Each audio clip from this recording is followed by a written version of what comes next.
Hello दोस्तों, सभी को राधे राधे। और आज हम लोग पेपर 2 के जो हैं प्रश्न देखेंगे। ठीक है दोस्तों, तो टॉपिक नंबर है मॉडल्स ऑफ करिकुलम डेवलपमेंट। आइए नेक्स्ट देखते हैं। प्रतिमान का अर्थ अंग्रेजी में होगा। प्रतिमान का अर्थ जो है अंग्रेजी में मॉडल उसको बोलते हैं। क्या बोलते हैं? मॉडल। ठीक है, एजुकेशन नहीं बोलते हैं, लर्नर नहीं बोलते हैं, ना एक्टिंग बोलते हैं। क्या बोलते हैं? मॉडल बोलते हैं। जैसे मॉडल पेपर होता है आपका, ठीक है, तो वो क्या हो गया? प्रतिमान हो गया आपका। नेक्स्ट आइए, पाठ्यक्रम प्रतिमान को विभाजित किया जाता है। तो देखिए, उद्देश्य के भी रूप में विभाजित किया जाता है, प्रक्रिया के रूप में भी विभाजित किया जाता है, और परिस्थिति के रूप में भी क्या किया जाता है? विभाजित किया जाता है।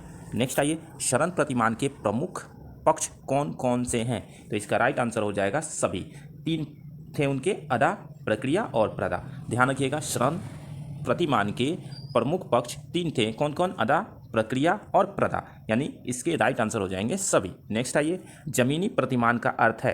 तो जमीनी प्रतिमान का अर्थ जो है आपका ए नंबर हो जाएगा कि शिक्षा प्रक्रिया में आने वाली कठिनाइयों को दूर करने की कोशिश करना। यानी जो कठिनाई शिक्षा के क्षेत्र में आ रही है, जो शिक्षा की प्रक्रिया है उसमें आ रही है, उस कठिनाई को क्या कर देना चाहिए? दूर कर देना चाहिए, जिसका अर्थ होता है जमीनी प्रतिमान का। इसका अर्थ होता है जमीनी प्रतिमान का। आइए, हिल्डन टाबा ने किस शब्द का प्रयोग किया? तो ध्यान रखिएगा, हिल्डन टाबा ने मूल्यांकन शब्द का प्रयोग किया। नेक्स्ट आइए, हिल्डन टाबा के अनुसार पाठ्यक्रम के प्रतिमान कितने सोपानों में बांटे गए? तो उनके अनुसार 7 भागों में बांट दिया गया पाठ्यक्रम के प्रतिमान को। ठीक है, आइए नेक्स्ट, प्रदर्शन प्रतिमान के सोपान हैं। तो देखिए, भूमिका, विकास और एकीकरण, यानी इसके राइट आंसर हो जाएंगे सभी। नेक्स्ट आइए, आईसीटी से हम लोग क्वेश्चन देखेंगे, यानी आईसीटी आपका एक 9 नंबर टॉपिक है, उससे क्वेश्चन देखिएगा। संप्रेषण एक कैसी प्रक्रिया है? संप्रेषण एक द्विमार्गी प्रक्रिया है। ठीक है, नेक्स्ट आइए, संप्रेषण के द्वारा क्या हो सकता है? तो संप्रेषण के द्वारा विचार, विश्वास और सूचनाओं का आदान प्रदान हो सकता है। नेक्स्ट आइए, फोटो स्टेट का आविष्कार किसने किया? तो फोटो स्टेट का आविष्कार ग्राफिन ने किया। किसने किया? ग्राफिन। निम्न में से कौन सा सॉफ्टवेयर है? तो राइट आंसर हो जाएगा विंडोज एक सॉफ्टवेयर है, जबकि एलसीडी प्रोजेक्टर सॉफ्टवेयर नहीं है, डीवीडी नहीं है, आईसी चिप भी क्या है? सॉफ्टवेयर नहीं है दोस्तों। नेक्स्ट चलते हैं हम दोस्तों 3 नंबर टॉपिक की तरफ। आइए, किस वर्ष विद्यालय पाठ्यक्रम की रचना की गई? तो ध्यान रखिएगा, 1988 में विद्यालय पाठ्यक्रम की क्या किया गया? रचना किया गया। पाठ्यक्रम का विकास आवश्यक है। किसके लिए आवश्यक है? मध्यस्थ की भूमिका के लिए, पाठ्य संलग्न के लिए, या शैक्षिक उपक्रम के लिए, या एक अंतहीन प्रक्रिया के लिए? तो राइट आंसर हो जाएगा एक अंतहीन प्रक्रिया के लिए। पाठ्यक्रम में किस ज्ञान को समेकन होना चाहिए? तो इसका राइट आंसर हो जाएगा स्वदेशी ज्ञान का समेकन होना चाहिए। समावेकन नहीं, समेकन होना चाहिए। ठीक है, नेक्स्ट आइए, निम्न में से किसको इस प्रकार की शिक्षा की रचना करना चाहिए जो असमानता 1 मिनट्स निम्न में से किसको इस प्रकार की शिक्षा की रचना करनी चाहिए जो असमानता के विरुद्ध संघर्ष कर सके? तो इसका राइट आंसर हो जाएगा पाठ्यक्रम। राष्ट्रीय चेतना, राष्ट्रीय भावना एवं राष्ट्रीय पहचान के लिए आवश्यकता है, तो शिक्षा की आवश्यकता है।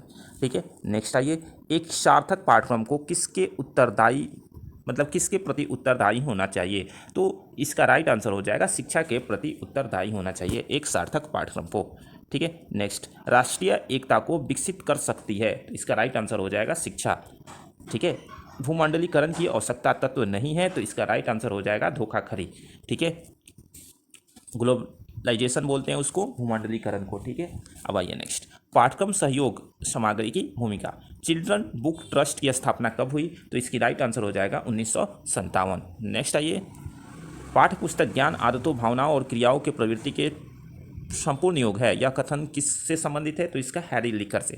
ठीक है, निम्न में पाठ्यक्रम का प्रकार नहीं है, तो इसका राइट आंसर हो जाएगा प्रामाणिक पुस्तकें। बाकी समान पुस्तकें हैं, ठीक है, संदर्भ पुस्तकें हैं, और पाठ्यक्रम पर आधारित पाठ्य पुस्तकें भी हैं। नेक्स्ट, समानता 5 पुस्तकों को कितने वर्गों में विभाजित किया गया है? तो उसको 3 भागों में विभाजित किया गया है दोस्तों। निम्न में से शिक्षण अधिगम की अनुदेशात्मक सामग्री है, तो इसका राइट आंसर हो जाएगा सभी, यानी पाठ्य पुस्तकें, अभिक्रमित सामग्री और दृश्य सामग्री। ठीक है दोस्तों, आइए, शिक्षण इकाई के विषय में गलत तथ्य हैं। क्या गलत है? तो शिक्षण इकाई का क्षेत्र व्यापक होता है, यह एक गलत तथ्य है। बाकी आपकी ये सब चीज़ें हैं जो सही हैं दोस्तों। क्लास अच्छा लगे तो क्लास को शेयर कर दीजिएगा। ठीक है, अपने कॉलेज के ग्रुप में शेयर कर दीजिएगा, और सबसे सब्सक्राइब करा दीजिएगा दोस्तों। चिल्ड्रेन बुक ट्रस्ट की स्थापना से कौन जुड़ा है? तो इसका राइट आंसर हो जाएगा बीके शंकर। डेब्यू के अनुसार बालक के स्वाभाविक रुचियों की संख्या है, तो उसकी 4 रुचियों की स्वाभाविक संख्या है। ठीक है, नेक्स्ट आइए दोस्तों, पाठ्यक्रम के नैतिक शिक्षा का मूल शिक्षा का स्थान। ठीक है, नैतिक शिक्षा के प्रमुख उद्देश्य थे तो चरित्र निर्माण करना। आपको पता है कि नैतिक शिक्षा जो होता है उससे चरित्र का ही निर्माण होता है, धनार्जन नहीं होता है, निर्जन करना ये भी नहीं है, व्यक्ति का विकास करना ये भी नहीं है दोस्तों। नैतिक शिक्षा का मुख्य उद्देश्य बालकों के विकसित होने वाले आत्मा का विकास करना है। यह कथन किसका है? तो इसका राइट आंसर हो जाएगा महर्षि अरविंद घोष का। एनसीईआरटी ने नई दिल्ली में कितने जीवन मूल्यों को उल्लेख किया था? तो ध्यान रखिएगा, एनसीईआरटी ने नई दिल्ली में जो है 83 जीवन मूल्यों का उल्लेख किया था। मनुस्मृति के अनुसार हिंदू धर्म में कितने लक्षण हैं? तो ध्यान रखिएगा 10 लक्षण है। समाज में स्वर्ण का आधार था, समाज में स्वर्ण का आधार है कर्म, वर्णों का आधार, मेन समाज में वर्णों का आधार है कर्म। आपको पता है कि जो जिस कर्म से काम करता था उसको वैसे उसका आधार बना दिया गया था। जैसे ब्राह्मण जो थे वो पढ़ने लिखने में ठीक हुआ करते थे, ठीक है, तो उनको श्रेष्ठ रखा गया, क्षत्रियों को लड़ाई में रखा गया, शूद्र को व्यापार में वैश्य को व्यापार में रखा गया और शूद्र को काम करने के लिए रखा गया था। तो ये समाज में वर्णों की व्यवस्था जो थी, लेकिन फिलहाल अब नहीं है। नेक्स्ट आइए, नैतिक शिक्षा का ज्ञान कराने वाला कौन है? तो ध्यान रखिएगा, नैतिक शिक्षा का ज्ञान कराने वाला हमारा नीति शास्त्र होता है। ठीक है, नैतिकता शब्द संबंधित है किससे? अच्छाई और बुराई दोनों से संबंधित है नैतिकता शब्द। भारत में मुख्य रूप से कितने धर्म प्रचलित हैं? तो भारत में मुख्य रूप से 6 धर्म प्रचलित हैं। कितने? 6 धर्म। आइए, CIPP का फुल फॉर्म है, तो इसका कंटेक्स्ट इनपुट प्रोसेस मॉडल, यानी आपका राइट आंसर हो जाएगा 2 नंबर। पाठ्यक्रम मूल्यांकन में CIPP सिद्धांत किससे है? तो ध्यान रखिएगा बी मॉडल से। नेक्स्ट, दीर्घ उत्तरीय प्रश्न प्रश्नों में से किस रूप के अंग हैं? तो ध्यान रखिएगा निबंधात्मक प्रश्न। नेक्स्ट, शिक्षण निम्न में से मूल्यांकन के संदर्भ में क्या गलत है? तो मूल्यांकन के संदर्भ में आपको मूल्यांकन के परीक्षा के क्षेत्र एवं एक गैर तकनीक शब्द के रूप में प्रयोग किया जाता है, यही आपका गलत है। बाकी ये आपके 3 क्या है? सही हैं। आइए नेक्स्ट देखते हैं, मूल्यांकन की विशेषताओं में कौन सा विकल्प समाहित नहीं है?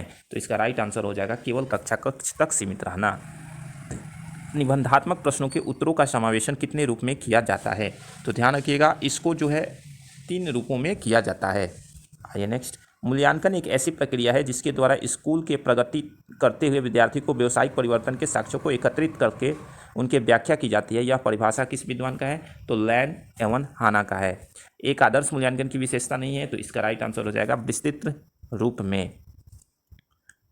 पाठ्यक्रम मूल्यांकन की प्रविधियां है दोस्तों, इसकी प्रश्नावली, साक्षात्कार और प्रशिक्षण यानी उपयुक्त सभी हो जाएगा दोस्तों। आइए नेक्स्ट देखते हैं,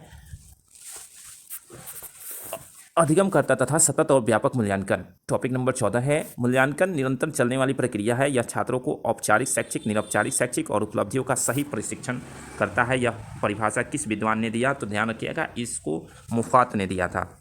और परिभाषा आप खुद अपने से कुछ पढ़ लीजिएगा, क्योंकि परिभाषा जरूर आते हैं।